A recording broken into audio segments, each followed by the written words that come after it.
আলহামদুলিল্লাহি রাব্বিল আলামিন ওয়াসসালাতু ওয়াসসালামু আলা সাইয়্যিদিল আমবিয়াই ওয়াল মুরসালিন আম্মা বা'দ ফাআউযু বিল্লাহি মিনাশ শাইতানির রাজীম বিসমিল্লাহির রহমানির রহিম আসসালাতু ওয়াসসালামু আলাইকা ইয়া রাসূলুল্লাহ ওয়া আলা আলিকা ওয়া আসহাবিকা ইয়া হাবিবাল্লাহ আসসালাতু ওয়াসসালামু আলাইকা ইয়া নবিয়াল্লাহ ওয়া আলা আলিকা ওয়া আসহাবিকা ইয়া নূরাল্লাহ।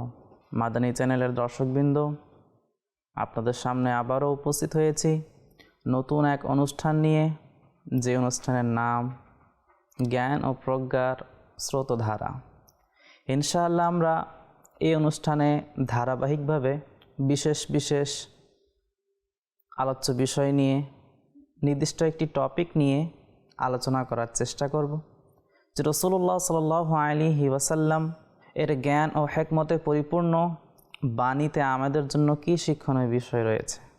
তো আসুন আমরা আমাদের আলোচনার বিষয়বস্তুর দিকে যাওয়ার পূর্বেই রাসূলুল্লাহ সাল্লাল্লাহু আলাইহি ওয়াসাল্লাম এর উপর দুরূদ শরীফ পাঠ করার একটি ফজিলত শ্রবণ করি।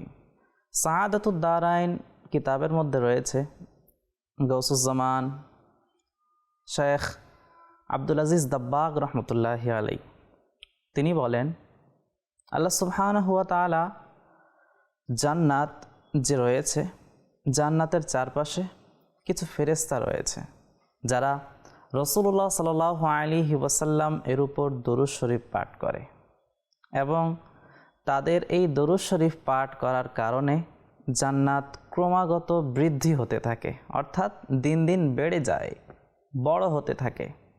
এবং ওই ফেরেশতারা কখনো রাসূলুল্লাহ সাল্লাল্লাহু আলাইহি ওয়াসাল্লাম এর উপর দুরূদ শরীফ পাঠ করা বন্ধও করে না, এবং জান্নাতও দিন দিন বড় হওয়া থেকে থেমে যায় এমনটি না, জান্নাতও দিন দিন বেড়েই চলে যায়। সুবহানাল্লাহ, কত সুন্দর একটি ফজিলত সাআদাতুদ দারাইন এই কিতাবের মধ্যে আব্দুল আজিজ দাব্বাগ রহমতুল্লাহি আলাইহি দ্বারা বর্ণিত রয়েছে। তো আদৌ যদি রাসূলুল্লাহ সাল্লাল্লাহু আলাইহি ওয়াসাল্লাম এর উপর দুরূদ শরীফ পাঠ করার ফজিলতগুলো যদি আমরা লক্ষ্য রাখি, স্মরণে রাখি, তাহলে ইনশাআল্লাহ দুরূদ শরীফ পাঠ করা যে কত বড় নেয়ামত, কত বড় ফজিলত রয়েছে, হাদিসে পাকের মধ্যে কতটুকু এর গুরুত্ব বর্ণনা করা হয়েছে, আল্লাহ সুবহানাহু ওয়া তাআলা ফজিলত কি ইরশাদ করেছেন, তা আমরা এই আব্দুল আজিজ দাব্বাগ রহমতুল্লাহি আলাইহির বাণীর মাধ্যমে বুঝতে পারি।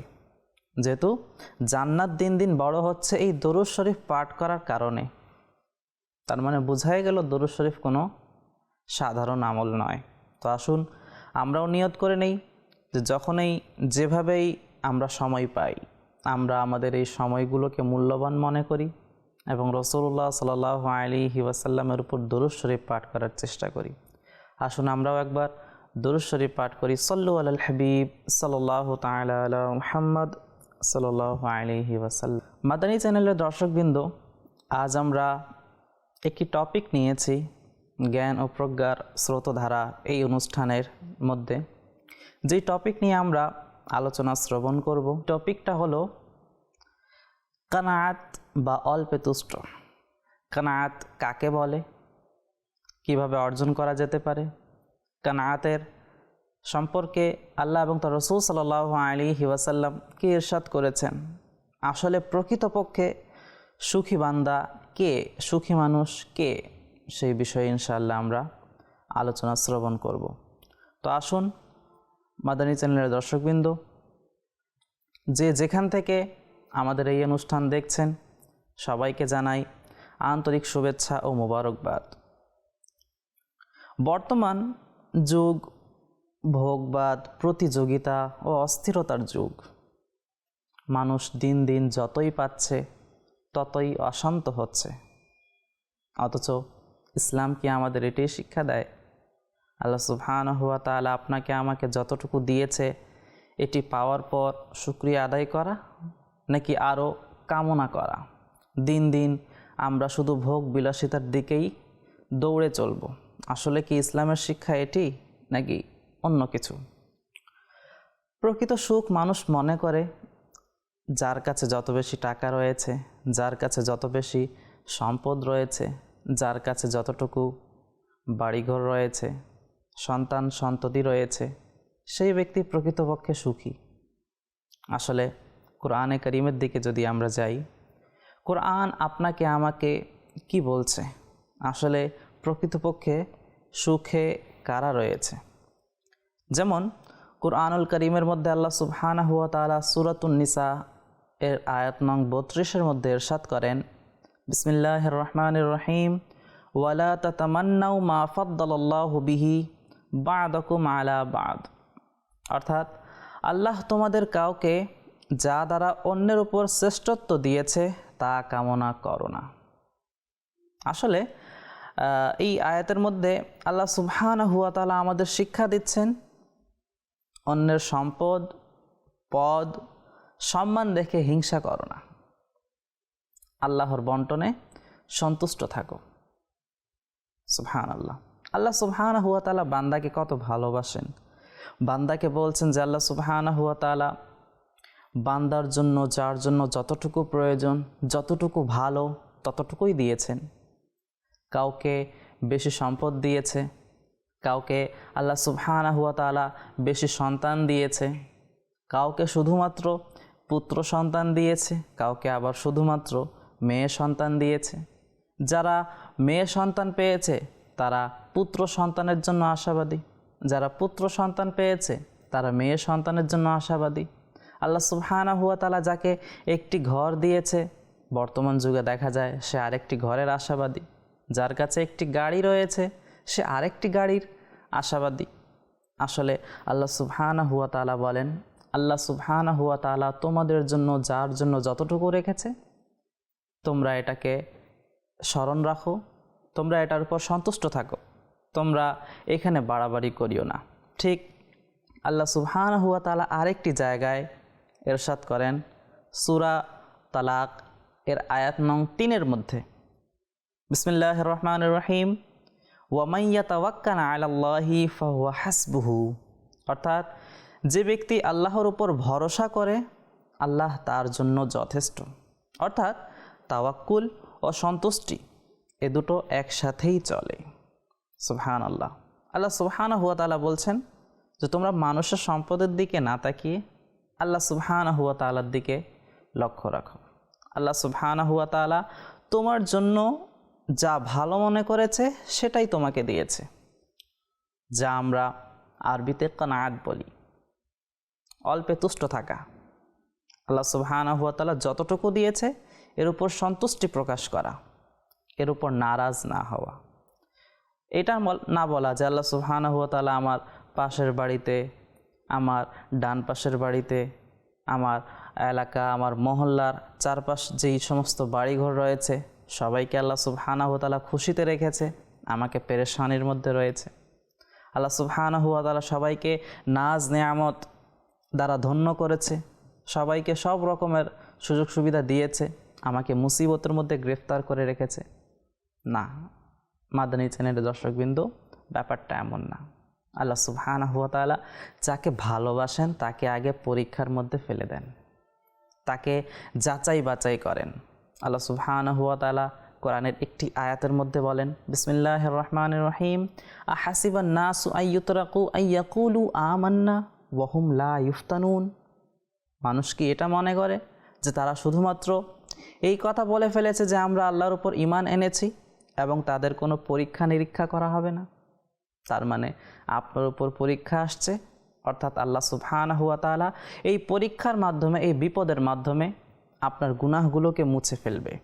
আল্লাহ সুবহানাহু ওয়া তাআলা নিজের সন্তুষ্টি দ্বারা আপনাকে ধন্য করবে। আল্লাহ আপনাকে দেখছে যে আপনি এই মুসিবত পাওয়ার পরে আল্লাহর উপর রাজি আছেন নাকি নারাজ হয়ে যাচ্ছেন, নাকি আপনি যা ইচ্ছা তা এই জবান দ্বারা বের করা শুরু করেছেন। আসুন আমরা হাদিসে পাকের দিকে যাই। রাসূলুল্লাহ সাল্লাল্লাহু আলাইহি ওয়াসাল্লাম আমাদের জন্য কি ইরশাদ করেছেন। সহিহ মুসলিম শরীফের হাদিসে পাকের মধ্যে রাসূলুল্লাহ সাল্লাল্লাহু আলাইহি ওয়াসাল্লাম ইরশাদ করছেন, কদ আফলাহা মান আসলামা ওয়া রুজিকা কাফাফান ওয়া কান্নাআহুল্লাহু বিমা আতাহু। অর্থাৎ সরকারে দো আলম রসুল মুহতাশাম হুজুর নবী করিম রউফুর রহিম সাল্লাল্লাহু আলাইহি ওয়াসাল্লাম ইরশাদ করছেন, সে ব্যক্তি সফল হয়ে গেল যে ইসলাম গ্রহণ করেছে, যাকে পরিমাণ মতো অর্থাৎ প্রয়োজন অনুযায়ী রিজিক দেওয়া হয়েছে এবং আল্লাহ তাআলা তাকে প্রদত্ত রিজিকের ওপর সন্তুষ্ট অর্থাৎ কানাআত ইখতিয়ার করা, সন্তুষ্ট থাকার তৌফিক দান করেছে। আল্লাহু আকবার। সহিহ মুসলিম শরীফের হাদিসের মধ্যে রাসূলুল্লাহ সাল্লাল্লাহু আলাইহি ওয়াসাল্লামের এই বাণী যে যাকে তিনটি জিনিস দেয়া হয়েছে, অর্থাৎ যে ব্যক্তি যাকে ইসলামের মতো মহা নেয়ামত দ্বারা ধন্য করা হয়েছে, যে ব্যক্তি মুসলমান, এবং দ্বিতীয় যাকে প্রয়োজন মতো রিজিকও দান করা হয়েছে, ওই বান্দার যতটুকু রিজিক প্রয়োজন ততটুকু রিজিক দান করা হয়েছে। আর নাম্বার 3, আল্লাহ সুবহানাহু ওয়া তাআলা তাকে এই তৌফিক দিয়েছে যে আল্লাহর দেয়া রিজিকের উপর সে সন্তুষ্ট আছে, আল্লাহর দেয়া রিজিক ভক্ষণ করছে এবং আল্লাহ সুবহানাহু ওয়া তাআলার এই রিজিক, এই অল্পে তুষ্ট সে থাকছে। আল্লাহ রসুল বলেছেন সে সফল কাম হয়েছে। আচ্ছা, এখানে আল্লাহ রসুল সাল্লাল্লাহু আলাইহি ওয়াসাল্লাম অতীতের শব্দ চয়ন করেছেন। সফল কাম হয়েছে এমনটি বলেননি যে সফল কাম হবে। তার মানে বোঝা গেল যে ব্যক্তি এই 3টা বিষয়ের মধ্যে থাকবে, আল্লাহ সুবহানাহু ওয়া তাআলা তাকে ঈমান এর দৌলত দান করার সাথে সাথে দুনিয়া থেকে ঈমানের সাথে বিদায় নেবে। কারণ এই 3টি জিনিসের মধ্য থেকে কোনো একটি না থাকলে তার ঈমানটা দুর্বল হয়ে যাওয়ার আশঙ্কা আছে। কেননা যদি ইসলাম না থাকে তাহলে তো সে মুসলমানই না। আল্লাহ সুবহানাহু ওয়া তাআলার সামনে যখন সে দাঁড়াবে, তখন ওই দাঁড়ানো পর আল্লাহ সুবহানাহু ওয়া তাআলা তাকে যখন জিজ্ঞেস করবেন, তোমাকে দুনিয়াতে পাঠিয়েছিলাম, নবী রসুল পাঠিয়েছি, আমার পবিত্র কোরআন পাঠিয়েছি, এই কোরআন এই নবী রসুল পাওয়ার পরে তুমি কি তাদের উপর ঈমান এনেছো নাকি অস্বীকার করেছো? আপনার দুনিয়াতে যতই ভালো কাজ করেন সবগুলো বেকার হয়ে যাবে। ঠিক তেমনইভাবে যাকে রিজিক দেয়া হয়েছে পরিমাণ মতো, সে যদি ওই পরিমাণ মতো রিজিক পাওয়ার পর সেটাতে সন্তুষ্টি প্রকাশ না করে, আল্লাহ সুবহানাহু ওয়া তাআলার উপরেই বিভিন্ন আপত্তি করা শুরু করে, তাহলে যে আল্লাহর উপর আপত্তি করে সে কি ঈমানদার হতে পারে? কখনোই না। তো আসুন না আমরা নিয়ত করি, আল্লাহ সুবহানাহু ওয়া তাআলা আপনাকে আমাকে যে অবস্থায় রেখেছে, আমরা দোয়া করতে পারি যে হে আল্লাহ, তুমি আমার প্রতিবেশীকে, তুমি আমার অমুক ভাইকে, তুমি আমার মহল্লাবাসীকে, তুমি অন্যান্য মুসলমান ভাইকে যেভাবে সুখে শান্তিতে রেখেছো, আমাকেও সুখে শান্তিতে রাখো। দোয়া করা অবশ্যই ভালো কাজ, কিন্তু দোয়া করার সাথে সাথে অল্পে তুষ্ট থাকা এটিও খুবই প্রশংসনীয় বস্তু। তো আসুন আমরা প্রখ্যাত মুফাসসির হাকিমুল উম্মাত মুফতি আহমদ ইয়ার খান নাঈমি রহমতুল্লাহি আলাইহি এই হাদিসের ব্যাখ্যায় কি বলেছেন আমরা সেটা শ্রবণ করি। তিনি বলেন, যে ব্যক্তিকে ঈমান ও তাকওয়া, প্রয়োজনীয় সম্পদ এবং অল্প সম্পদের উপর ধৈর্য ও সন্তুষ্টি, এই 4টি নিয়ামত দান করা হয়েছে, তার উপর আল্লাহ তাআলার বিশেষ করুণা ও অনুগ্রহ রয়েছে, সে ব্যক্তি সফল হয়েছে এবং দুনিয়া থেকে সফল অবস্থায় বিদায় নিয়েছে। সুবহানাল্লাহ, দুনিয়া থেকে সফল অবস্থায় বিদায় নেওয়া কত বড় একটি নিয়ামত হতে পারে। আল্লাহ সুবহানাহু ওয়া তাআলা আমাদের সবাইকে তৌফিক দান করুক, আমরা সবাই যেন অল্পে তুষ্ট থাকি, আমরা বারবার যেন শুধু দুনিয়ামুখী না হয়ে যাই। আল্লাহ সুবহানাহু ওয়া তাআলা আপনাকে কখনো সম্পদ দেবে, কখনো মুসিবতে গ্রেফতার করবে, উভয়টি আমাদের জন্য কল্যাণ। আসুন রাসূলুল্লাহ সাল্লাল্লাহু আলাইহি ওয়াসাল্লামের বাণী দ্বারা তো আমরা শ্রবণ করেছি, আমরা কে বেশি ধনী সেই বিষয়ে কিছুটা জানি। হযরত সাইয়্যিদুনা মুসা আলাইহিস সালাতু ওয়াস সালাম আল্লাহর দরবারে আরজ করলেন, হে আল্লাহ, হে আমার রব, তোমার কোন বান্দা সবচেয়ে বেশি ধনী? আল্লাহ সুবহানাহু ওয়া তাআলা ইরশাদ করলেন, সে ব্যক্তি যে আমার দেওয়া রিজিকের ওপর সবচেয়ে বেশি সন্তুষ্ট, অর্থাৎ কানাআত ইখতিয়ার করনেওয়ালা। আল্লাহ সুবহানাহু ওয়া তাআলা ইরশাদ করেছেন, আমরা যদি এই কানাআত আল্লাহর দেয়া রিজিকের উপর সন্তুষ্ট না থাকি, তাহলে আমরা ধনী বাহ্যিকভাবে হইলেও, আল্লাহ আপনাকে যদি কোটি কোটি টাকা দিয়েছে, সম্পদ দিয়েছে, এবং এই সম্পদ পাওয়ার পরেও আপনি যদি সন্তুষ্ট না থাকেন, আরও চাই, হালমিম মাজিদ, আমার আরও দরকার, এমনটা হয়, তাহলে বলা হচ্ছে সে প্রকৃতপক্ষে ধনী না। রাসূলুল্লাহ সাল্লাল্লাহু আলাইহি ওয়াসাল্লাম ইরশাদ করেছেন, আমির বা ধনী হওয়া বেশি সম্পদ বা মাল সম্পদের উপরেও নির্ভর করে না, বরং ধনী হওয়া হৃদয় ও অন্তরের সমৃদ্ধিতে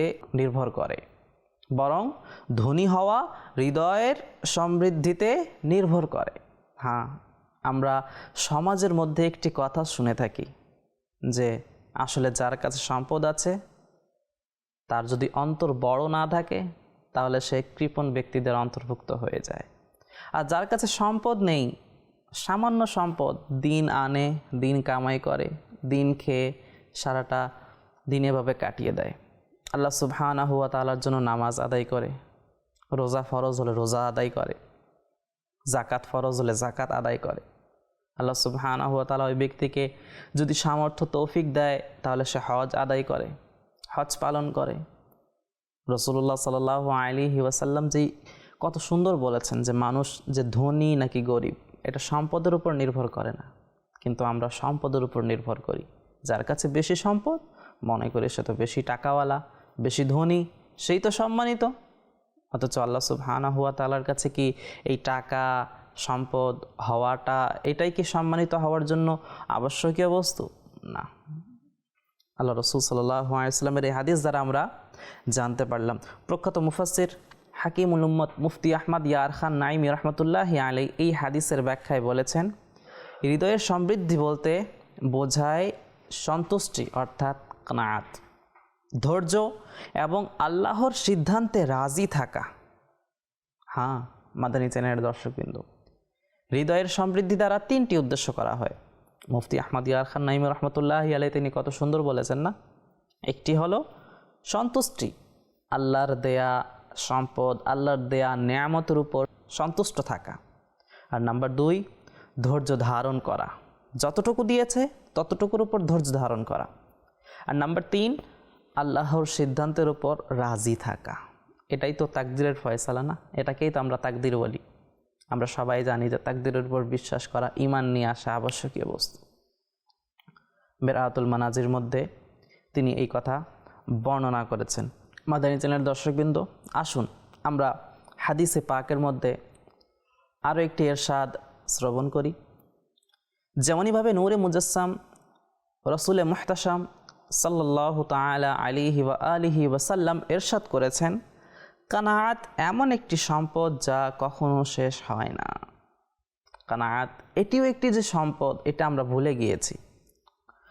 কানাআতের কারণে রিজিক কমে যায় না, বরঞ্চ বৃদ্ধি পায়। হযরত শেখ আব্দুল কাদের জিলানী রহমতুল্লাহি আলাইহি তিনি ইরশাদ করেন, তোমার দৌড়াদৌড়ি করার কারণে পরিমাণ মতো রিজিকের বেশি তুমি কখনো পাবে না, এবং তোমার কানাআতের কারণে রিজিক কখনো কম হবে না।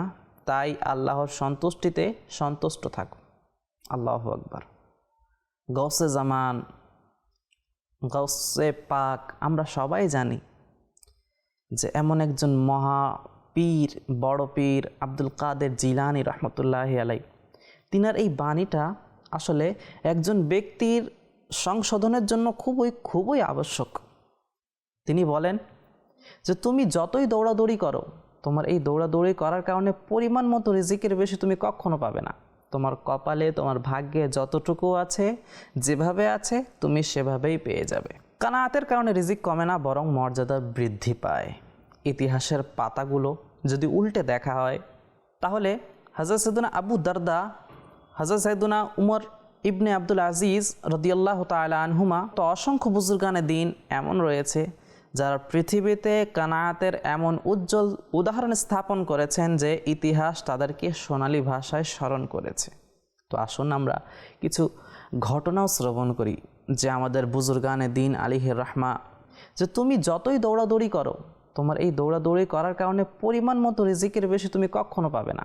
তোমার কপালে, তোমার ভাগ্যে যতটুকু আছে, যেভাবে আছে তুমি সেভাবেই পেয়ে যাবে। একটি চিঠি পাঠায়, যাতে তার কোনো প্রয়োজন সম্পর্কে জানতে পারা যায় এবং তা পূরণ করে দেয়া হয়। অর্থাৎ বনু উমাইয়ার যে একজন শাসক ছিল, সে হযরত সাইয়েদনা আবু হাজম রহমতুল্লাহি আলাই, তিনি আল্লাহওয়ালা ছিলেন। তার উদ্দেশ্যে একটি চিঠি তার কাছে পাঠানোর পর সেটাতে লেখা ছিল, যদি আপনার কোনো প্রয়োজন থাকে, কোনো চাহিদা থাকে, আপনি এই চিঠিতে আমাকে বলতে পারেন। ওই শাসক বলছে, আমি আপনার এই চাহিদা বা আপনার এই ইচ্ছেটা পূরণ করে দেব। তিনি রহমতুল্লাহি আলাই আল্লাহওয়ালা ছিলেন, চিন্তাধারা আল্লাহওয়ালাদের মতোই ছিল।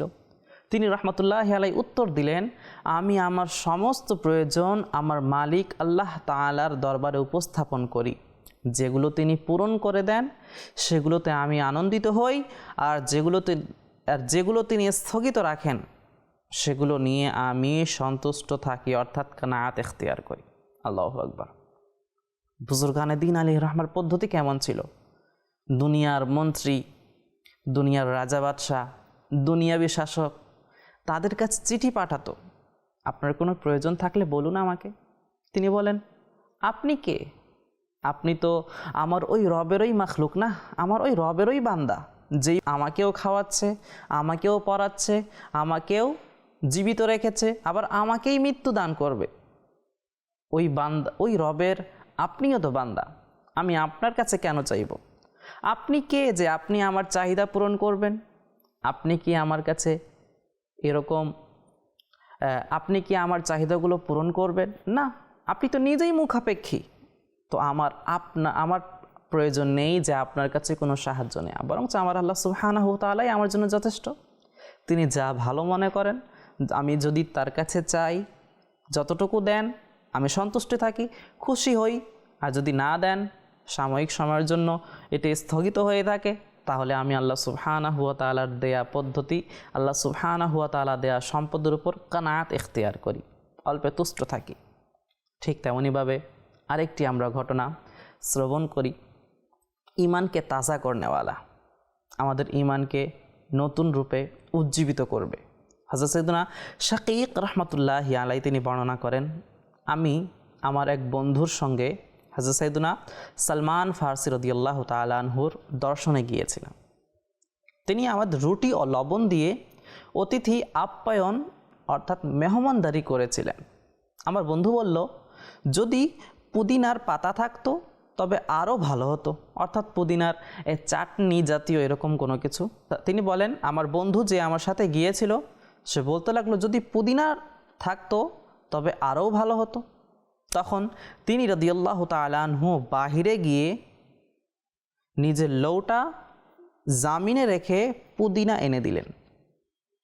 আমরা খাওয়ার পর আমার বন্ধু বলতে লাগলো, আলহামদুলিল্লাহিল্লাযী কাতাআনা বিমা রাযাকনা, অর্থাৎ সমস্ত প্রশংসা আল্লাহর জন্য, যিনি আমাদের প্রদত্ত রিজিকের ওপর সন্তুষ্ট থাকার তৌফিক দিয়েছেন।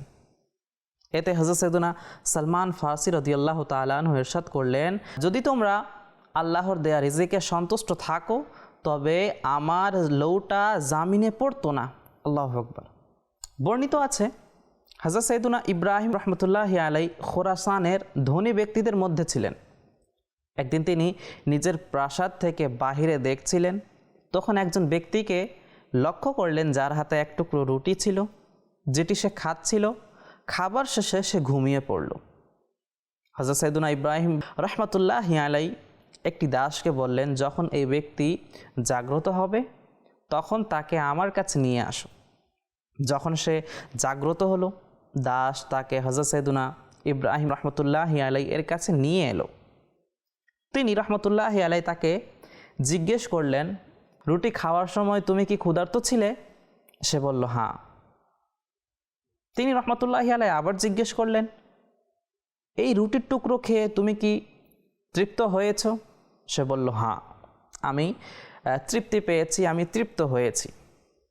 আপনি আবারও তাকে একটি প্রশ্ন করলেন, রুটি খাওয়ার পর তোমার কি ভালো ঘুম হলো?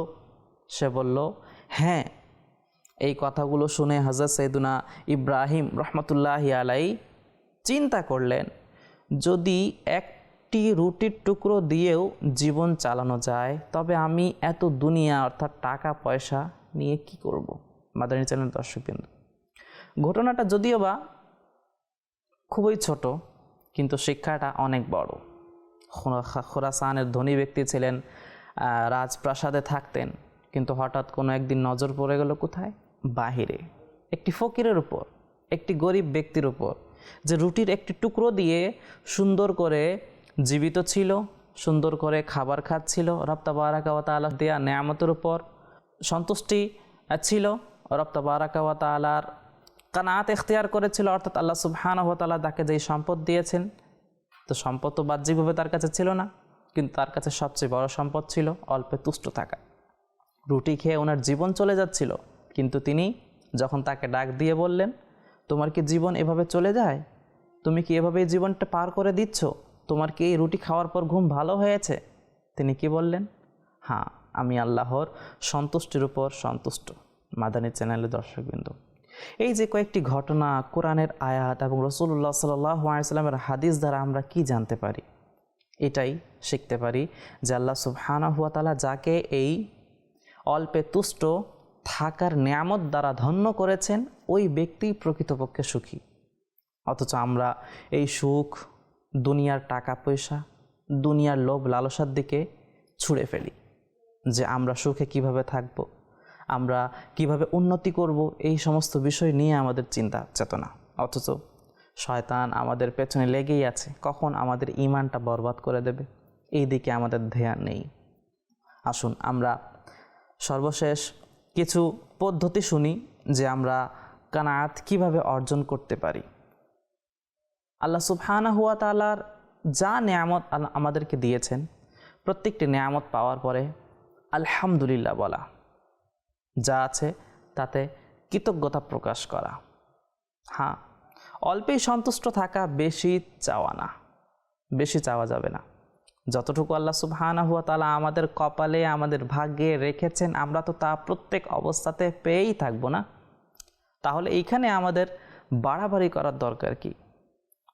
ঠিক তেমনইভাবে এই অল্পে তুষ্ট থাকার অন্যতম একটি মাধ্যম হলো নিজেকে অন্যের সাথে তুলনা না করা। আল্লাহ সুবহানাহু ওয়া তাআলা যতটুকু উচ্চতা আপনাকে দিয়েছে, যেভাবে আপনি কথা বলতে পারেন সেভাবে অন্য কেউ কথা বলতে পারে না। আপনি যেভাবে বসতে পারেন অন্য কেউ এভাবে বসতে পারে না। আপনি যেভাবে হাঁটতে পারেন, দৌড়াতে পারেন, অন্য তো এভাবে পারে না। তো আপনি নিজেকে অন্যের সাথে তুলনা কেন করছেন? আপনি জন্মগ্রহণ করেছেন এক সময়, আপনি মারা যাবেন আরেক সময়। সে জন্মগ্রহণ করেছে এক সময়, সে মারা যাবে আরেক সময়ে। আল্লাহ সুবহানাহু ওয়া তাআলা তার কবরে তার ব্যাপারে জিজ্ঞেস করবেন, তার ব্যাপারে তো তার কবরে তো আপনার ব্যাপারে জিজ্ঞেস করা হবে না, আপনার কবরে তো তার ব্যাপারে জিজ্ঞেস করা হবে না। আল্লাহ সুবহানাহু ওয়া তাআলার সামনে তাকে দাঁড়াতে হবে। তো নিজেকে অন্যের সাথে তুলনা করা যদি আমরা বাদ দেই, তাহলে দেখবেন আল্লাহ সুবহানাহু ওয়া তাআলার দয়াতে আমরা অল্পে তুষ্ট থাকার মতো মহান নেয়ামত পেয়ে যাব। ঠিক তেমনইভাবে আল্লাহর উপর ভরসা রাখা। আমরা শুরুতে একটি আয়াতে কারিমা শুনেছিলাম যে আল্লাহ সুবহানাহু ওয়া তাআলা ইরশাদ করেন যে ব্যক্তি আল্লাহর উপর ভরসা করে, আল্লাহ তাআলা তার জন্য যথেষ্ট। এই অল্পে তুষ্ট নেয়ামত কখন আমাদের থেকে হাতছাড়া হয়ে যায়? যখন আমরা আল্লাহ সুবহানাহু ওয়া তাআলার উপর ভরসা করা ছেড়ে দেই। তো আল্লাহর উপর ভরসা রাখুন। ঠিক তেমনইভাবে সহায়তা ও দান করা, অন্যকে দান করি।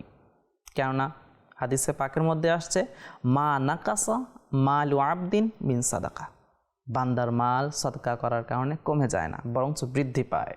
তো যদি আমরা চাই আমাদের সম্পদ বৃদ্ধি পেয়ে যাক, এভাবে অন্যকে সাহায্য করলে মন শান্ত হয়। এভাবে আমরা অন্যকে সাহায্য করি, আল্লাহ সুবহানাহু ওয়া তাআলার রাস্তায় ব্যয় করি, দেখবেন অল্পে তুষ্ট থাকার নেয়ামত অর্জন হয়ে যাবে। এভাবে ছোট ছোট আনন্দ উপভোগ করা, পরিবার, বন্ধু, প্রকৃতি ইত্যাদির সাথে যখন আমরা দেখা সাক্ষাৎ করি, তখন এই ছোট ছোট আনন্দগুলোকে আমাদের আনন্দ মনে করা। শুধু আনন্দ এটি না যে আপনি বিশাল বড় বিল্ডিংয়ের মধ্যে আছেন, রাজপ্রাসাদের মধ্যে আছেন, ভালো কাপড়, ভালো জিনিসপত্র ব্যবহার করছেন, এটির মধ্যে না। মূলত রাসূলুল্লাহ সাল্লাল্লাহু আলাইহি ওয়াসাল্লামের একটি বাণী যে প্রকৃত শান্তি অথবা প্রকৃত কানাত মানুষের অন্তরের মধ্যেই রয়েছে। যার কাছে অন্তর রয়েছে এবং ওই অন্তর এই আল্লাহ সুবহানাহু ওয়া তাআলার দেয়া নেয়ামতের উপর সে অল্পে তুষ্ট থেকেছে, সেই মূলত কামিয়াব হয়েছে। তো যে আমরা নিয়ত করে নেই আল্লাহ সুবহানাহু ওয়া তাআলার দেয়া এই নেয়ামতগুলোর উপর যতটুকু দিয়েছে, যেভাবে রেখেছে, আমরা শুকরিয়া জ্ঞাপন করি, শুকরিয়া আদায় করি এবং অল্পে তুষ্ট থাকি। আল্লাহ সুবহানাহু ওয়া তাআলা আমাদের সবাইকে সঠিক বুঝার তৌফিক দান করুক। আমিন বিজাহিন নবিয়িল আমিন সাল্লাল্লাহু আলাইহি ওয়াসাল্লাম। আবারও আপনাদের সামনে নতুন একটি এপিসোড নিয়ে উপস্থিত হব। ততক্ষণ দেখতে থাকুন মাদানী চ্যানেল বাংলা। সল্লু আলাল হাবিব সাল্লাল্লাহু তাআলা আলা মুহাম্মদ সাল্লাল্লাহু আলাইহি ওয়াসাল্লাম।